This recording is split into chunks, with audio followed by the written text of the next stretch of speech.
a super big, useful, and important rule, and that is what I like to call shifting. Now, this is part of what is technically called assimilation, but that's a big fancy word, and who cares about that? When you are shifting, this specifically means that you have one sound at the end of one word, or possibly even inside a word, and then you have another sound at the start of the next word. This sound is going to shift to another sound that is similar to the second sound, okay?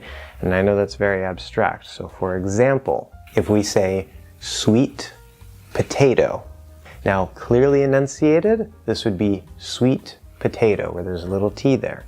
You could also stop the T, sweet potato, that's fine too, but if you do those, you're not shifting. If you shift, what's going to happen is that T is going to completely disappear, and it's actually going to become a P, but an unreleased P. So it's like you're going P to P, right? So you go into the first P, you hold it for a second, usually, and then you release the P in potato. Sweet potato, sweet potato. You don't have to hold, but it is very, very common if it's a stop sound to hold it. But in faster speech, you can just say sweet potato, sweet potato. Other examples include good guy, gold moon, wine bar, on my, north-south, on camera, might show, should buy, would go.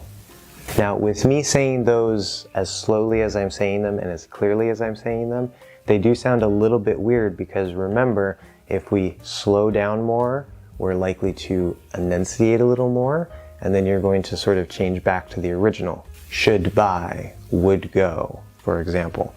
But in the flow of normal speech, this happens very, very commonly. There are some patterns here that are super useful to know. If you have a t, d, or n to the next word, which starts in p, b, or with the lips, then the T, D, or N sound will change into the P, B, or sound. Another pattern is T, D, or N into K, G, or using the back of the tongue.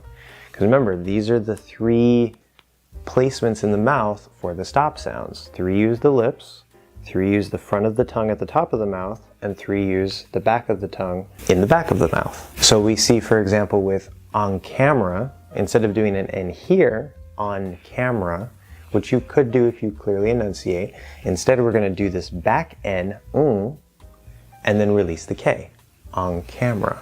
Or we saw with would go, instead of doing that D, you can just do a G, would go. So this is really easy to remember, because we have this middle, right, P, T, K.